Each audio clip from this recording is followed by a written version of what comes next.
wabarakatuh. Halo teman-teman semuanya yang sekarang sudah jadi anak rumahan karena pandemi ini. Sedih ya rasanya, tapi nggak masalah kok. Karena walau tetap berada dalam rumah, kalian harus tetap melakukan hal-hal positif agar dapat keuntungan. Jangan sampai loh kalian buang waktu dengan cuma-cuma, karena waktu adalah harta yang berharga. Ada pepatah yang mengatakan, tak kenal maka tak sayang. Oleh karenanya, saya akan memperkenalkan diri. Perkenalkan, nama saya Siti Nural Alika. Saya mahasiswi Universitas Islam Negeri Alauddin Makassar, Fakultas Dakwah dan Komunikasi, jurusan Ilmu Komunikasi. Pada video kali ini, saya akan membahas materi tentang mata kuliah pengantar ilmu administrasi dan manajemen dengan pokok pembahasan koordinasi dan komunikasi dalam organisasi. Kata organisasi pastinya sudah tidak asing lagi di telinga teman-teman semuanya, karena mungkin sejak SD misalnya, SMP hingga SMA, kata organisasi itu sering didengarkan. Bahkan teman-teman semua pasti sudah jadi anggota organisasi kan? Nah, organisasi itu dapat diartikan sebagai dua atau lebih orang yang berada dalam satu wadah yang sama dan memiliki satu tujuan. Dan dalam organisasi itu ada yang dinamakan komunikasi organisasi. Yang manakah itu komunikasi organisasi? Dalam komunikasi organisasi itu terdiri atas 3. Yang pertama adalah komunikasi vertikal, di mana dalam komunikasi vertikal ini merupakan komunikasi yang berbeda peranan atau berbeda jabatan dalam perusahaan. Misalnya, komunikasi dari atasan ke bawahan ataupun dari bawahan ke atasan.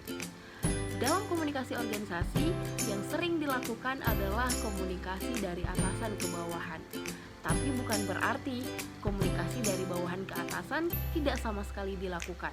Hanya saja dalam prakteknya komunikasi dari atasan ke bawahan itu sering dilakukan karena komunikasi dari bawahan ke atasan tidak seleluasa dengan komunikasi dari atasan ke bawahan. Karena pada komunikasi dari bawahan ke atasan harus melalui dengan prosedur yang tertentu. Dan kadangkala bawahan itu merasa sungkan atau merasa enggan untuk berkomunikasi langsung kepada atasan jika hal yang tidak penting. Selanjutnya ada komunikasi horizontal, yang dimana dalam komunikasi ini adalah komunikasi yang sejajar, yaitu komunikasi antar peranan yang sama. Misalnya leader dengan leader, manajer HRD dengan manajer produksi, bendahara dengan bendahara, sekretaris dengan sekretaris, anggota dengan anggota, dan lain sebagainya. Dan dalam komunikasi horizontal ini memiliki manfaat agar meningkatkan persuasi. Dan selanjutnya ada komunikasi diagonal, di mana dalam komunikasi ini terjadi sedikit menyimpang atau tidak sesuai dengan prosedur. Misalnya, komunikasi dengan pimpinan divisi lain harus melalui prosedur tertentu. Tapi karena ada situasi mendadak sehingga komunikasi ini dilakukan tanpa prosedur yang telah ditetapkan. Nah, itu tadi komunikasi dalam organisasi yang bersifat formal. Tapi ada juga loh komunikasi organisasi itu yang bersifat informal. Yang manakah itu?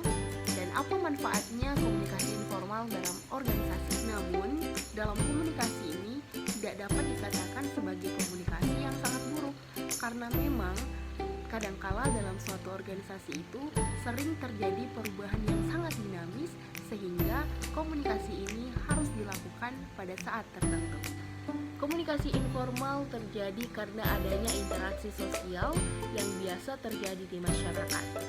Jika pada komunikasi formal berorientasikan kepada organisasi, berbeda halnya dengan komunikasi informal yang berorientasikan kepada hal-hal yang bersifat pribadi sebagai individu dalam sebuah organisasi.